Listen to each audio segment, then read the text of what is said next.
Halo semuanya, kita ketemu lagi dengan Noval di sini dan di video kali ini kita akan bahas soal seputar pengereman dari Yamaha NMAX ini nih, khususnya si kaliper depan sama belakang. Nah, jadi kalau misalnya dilihat dari judul, pasti kalian sudah bisa menebak kalau misalnya si kaliper punya Yamaha NMAX ini bawaannya udah diganti sama punya Yamaha R15 tuh. Jadi dia udah dua piston kalipernya. Satu lagi yang belakang nih, depan belakang udah diganti, dia bisa diganti sama punya R15 atau punya Yamaha Saber gitu. Nah, jadi di sini nih ada kaliper lamanya dan nanti gue akan bahas kesini nanti karena gue akan bahas mungkin impresi pemasangannya dulu aja kali ya, apa aja yang perlu diubah gitu.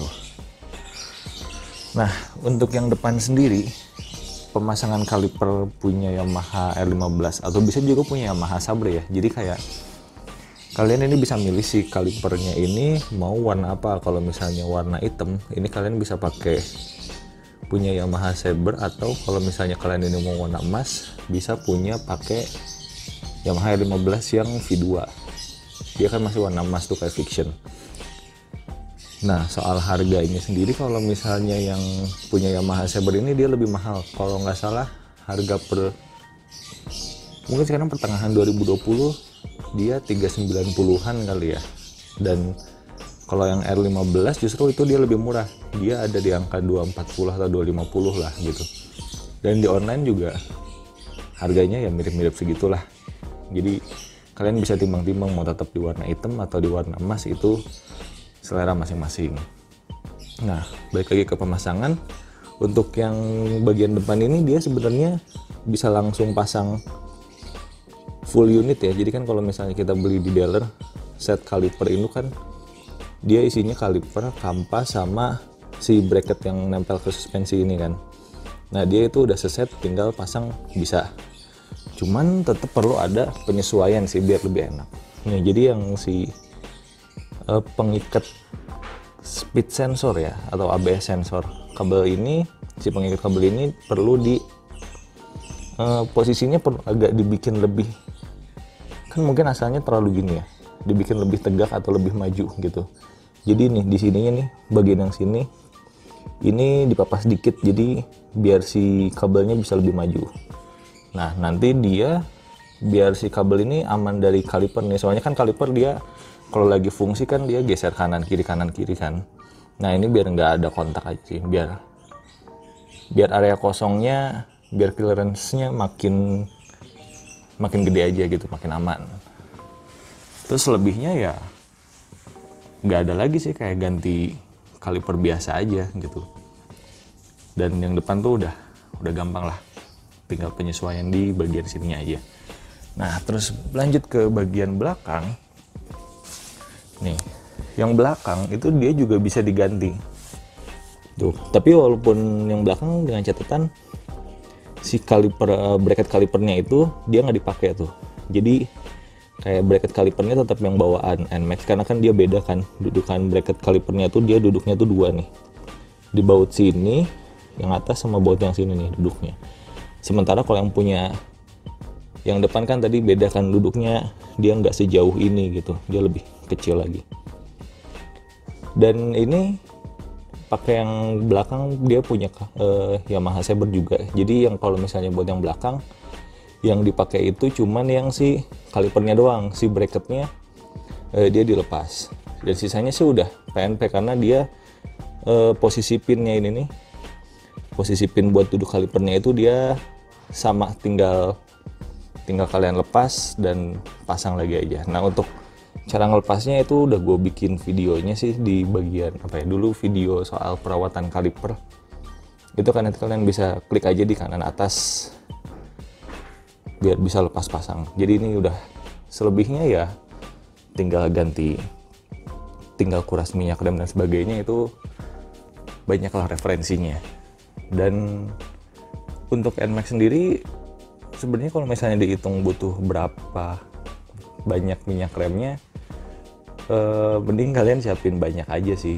Jadi kayak toh kalau misalnya ada sisa juga bisa buat stok gitu.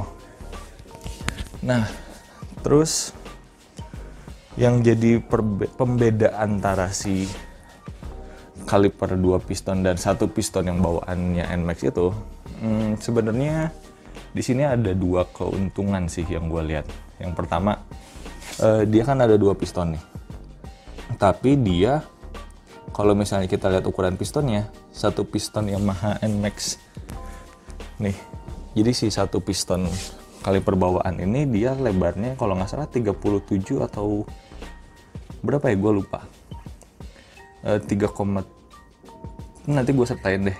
Pokoknya kalau nggak salah ini angkanya yang gue inget ada di 3,7an lah, 3,7 cm mungkin ya diameternya. Nah sementara si yang punya Yamaha R15 atau Saber ini, satunya ini 1 piston dia 2,5 cm diameternya, dan dikali 2 berarti dia kontak untuk ngedorongnya ada 5 cm. Itu udah jelas lebih gede, ada selisih 1,3 ya kalau nggak salah, 1,3 cm. Nah itu nanti ngaruhnya ke impresi pengereman. Yang pertama, dia bakal lebih pakem karena kan dia ngedorongnya, ada yang dorongnya lebih banyak kan, itu dia ngigit si cakramnya itu lebih banyak, dan impresi di handle-nya itu dia jadi lebih empuk gitu.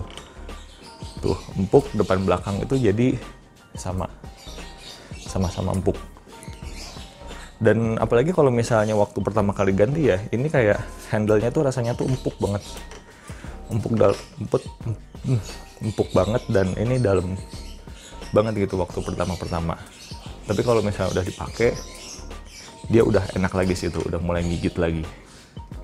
Jadi mungkin perlu penyesuaian dulu kayak, jangan habis ganti kaliper langsung ngebut-ngebutan, kayaknya itu enggak deh, enggak banget. Bahkan ganti kampas aja kan perlu penyesuaian gitu. Nah jadi untuk impresinya sih dia lebih empuk dan lebih pakem sih, karena dia piston yang dorongnya lebih banyak kan kontak areanya gitu. Dan menurut gue ini nyaman juga sih. Maksudnya kalau misalnya yang 1 piston kemarin kan dia keras banget ya, kayak pencet dikit udah mentok lagi, karena kan 1 piston udah kedorong semua kali ya. Nah kalau yang misalnya di sini dia lebih empuk gitu, jadi kayak kalian punya jarak mainnya lebih enak dan lebih empuk, lebih nyaman sih kalau menurut gua. Jadi kayak rasa-rasanya udah kayak punya Fiction di sana aja gitu kan. Dia juga sama, mirip-mirip lah, walaupun mungkin gue nggak tahu deh si ukuran master remnya berapa pastinya gitu. Nah dari impresi feelingnya kan kayak gitu tuh, lebih enak dan lebih empuk. Nah terus juga yang lebih enak lagi adalah untuk kalian, si kampas remnya ini jadi bisa nyetok dengan tipe yang sama gitu, jadi depan belakang itu sama. Nah sebelumnya kalau yang punya bawaan NMAX ini kan depan belakang dia beda ya. Nih ini gue udah siapin, ini contoh yang NMAX yang depan dan ini yang belakang. Nah yang belakang itu dia bentuknya itu mirip-mirip sama kayak punya, atau sama persis sama kayak punya Fiction R15 Saber gitu, dia pakai kode 3C1. Nah kan ini sama persis. Nah sementara kalau yang depannya ini dia beda tuh. Kalau misalnya kita sandingin tuh, kita bandingin langsung salah satu aja tuh, kan beda kan. Ini yang punya belakang, ini yang punya depan tuh. Jadi kayak kalian harus nyetok dua, jadi kalian harus nyetok dua tipe kampas gitu.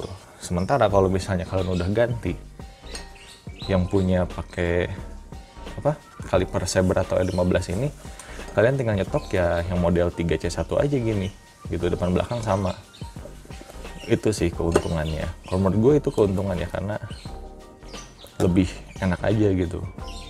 Jadi depan, siapa tahu kan depan habis duluan, belakang habis duluan, dan stoknya tiba-tiba ternyata cuma ada yang belakang atau depan doang, kan harus beli lagi dan ribet gitu. Kalau misalnya tipenya sama kan kayak ya udah tinggal pakai aja yang ada gitu sih. Tuh kayak ini yang depan, jadi dia si bracketnya dilepas juga karena nggak kepake, dan ini yang belakang tuh yang dilepas cuman si kalipernya doang. Terus ya ini nih, ini yang nanti dilepas yang buat belakang ya, jadi si bracket kalipernya itu dia nggak dipakai gitu. Nah, jadi sebenarnya segitu aja sih yang bisa gue ceritain dari ngeganti kaliper depan belakang Yamaha NMAX punya Yamaha NMAX ke Yamaha R15 ini, atau punya Yamaha Saber lah ya. Dan budgetnya sih dihitung-hitung kalau misalnya pakai yang Saber kan bisa 600, itu cuman kalipernya doang ya. Kalau misalnya pakai yang punya R15 itu dia bisa hemat budget kurang lebih 100.000 sih. Dan itu tadi impresi kayak gitu, ini masih pakai selang rem bawaan ya. Jadi kalau misalnya pakai yang misalnya aftermarket kayak TDR atau HEL sekalian, itu bisa lebih enak lagi sih, bisa lebih pakem lagi gitu. Terus buat catatan juga, kalau misalnya mau ganti yang depan, ini nggak bisa pakai yang punya Fiction ya, bakal nggak bisa dipasang karena dia beda di dudukan sininya nih, beda di bracket sininya. Itu gue udah bahas juga di waktu pemasangan velg R15 di NVL gue, itu nanti ada juga videonya di kanan atas, tinggal kalian klik aja. Jadi kalau misalnya kita tarik kesimpulan apakah worth it atau enggak, worth it sih gue bilang, karena pengeremannya jadi empuk dan lebih enak ya, kayak lebih nyaman aja jadinya gitu. Dan kalau misalnya ditanya, bro kenapa nggak pakai yang aftermarket, sebenarnya gue lebih suka pakai part-part asli Yamaha sih kalau misalnya modifikasi gitu, karena kan kalau misalnya kita lihat di NVL gue kan nih, kayak ini kebanyakan part Yamaha semua kan. Ini velg udah jadi R15 tuh yang depan, terus footstep R15, terus pion juga itu MT25. Itu karena kalau misalnya ada apa-apa, nyari spare partnya tuh gampang gitu. Kayak misalnya ini nanti ternyata pistonnya ada masalah, ya udah tinggal kalian ke Yamaha beli ganti udah aja. Sementara kalau misalnya yang aftermarket kan mungkin akan lebih bagus, cuman ya mungkin nanti kalian akan susah nyari di spare partnya sih kalau ada apa-apa gitu sih. Kalau gue lebih ke arah sananya lah, lebih gampang kalau ada apa-apa. Nah, jadi sekian untuk videonya, semoga bisa jadi referensi. Dan kalau misalnya kalian ada pertanyaan, silahkan ajukan atau tulis langsung di kolom komentar. Jangan lupa untuk like, share, dan subscribe. Kita nanti ketemu di video selanjutnya. Thank you.